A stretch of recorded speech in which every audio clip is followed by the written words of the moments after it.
Okay, let's learn more about the film strip that is down here and how it works. So first of all, any of the images that show up in your film strip are the ones that are in the selected folder. Now our folder was my photographs. Over here you can see it.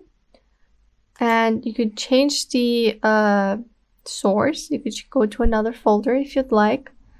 Let's go to portraits, and only the portraits are going to show up. So let's actually go back to my photographs, back to where all of them are. And let's start from here. Here we learned about the grid view, the loop view, which is basically seeing one image at a time. And down here is where you can compare two images at the same time.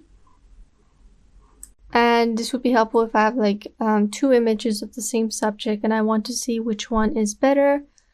Let's say I like the one on the right better. I'm going to give it a 5-star, maybe flag it or something, whatever it is that I'm comfortable with. Then we have the survey view, which makes choosing one image from a group a lot more simpler. If you have a lot of similar images, you would use this view to choose the ones that are suitable for exporting. But for our case, first of all, they're not similar, and we're not going to be using the survey view. And here's the people.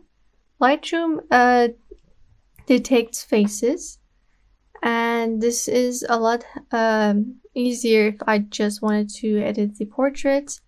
And here there are question marks because I didn't name any of them, but if I just click, I could give them some names, maybe sister, sister, and then here we can add like maybe baby, and then I can categorize the images based off the name as well, which is pretty cool. And see, it already is asking me, is this sister as well? I'm gonna say yes, but nope, this is not sister and this is not sister. Another helpful tool, down here you can sort things by name, maybe popular name, stack size, whatever you like.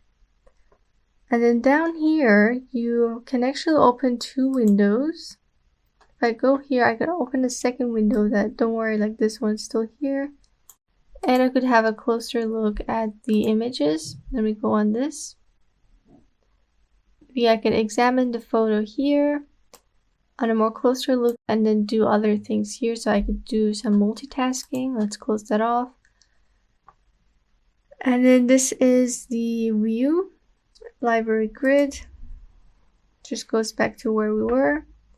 And here I could use it to move from one view to another. So I'm going back to library, maybe people. Let's just go back to library. I could change from the views. This is how the folders are. This is the path for each image. So if I move on each one, it shows the names as well. And this is the filter that we talked about here. It's the same thing. You can add filters. Let's choose the rated ones, and only these two are going to show up. Let's turn off filters.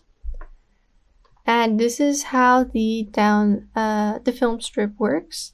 You guys can also go ahead and export each image. You can remove them. If I want to remove them, it's going to ask me whether if I want it to be removed from Lightroom or just the disk completely. So you can choose whichever you like, but I want to keep this image. Let's cancel. And I could also export the image.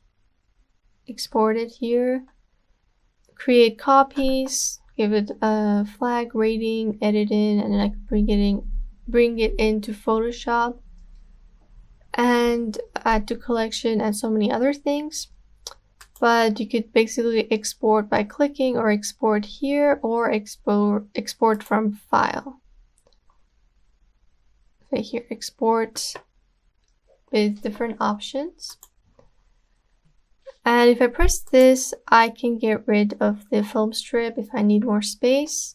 If I don't want to see this, I could also click this. If If I don't want to see this either, I could click this. And this just creates more space. Let's close that. It just creates more space. Let's bring film strip back on. And this is again the thumbnails that we talked about earlier, making them big or small. What is this? And then you could choose the toolbar content to bring, let's say, the navigator over here. You could change the way each panel is structured and adjust it to your liking. Let's bring these guys back. Okay, and that's how the film strip works. And now that we know how to work with the library, we can now move on to the other parts of Lightroom. I'll see you in the next lesson.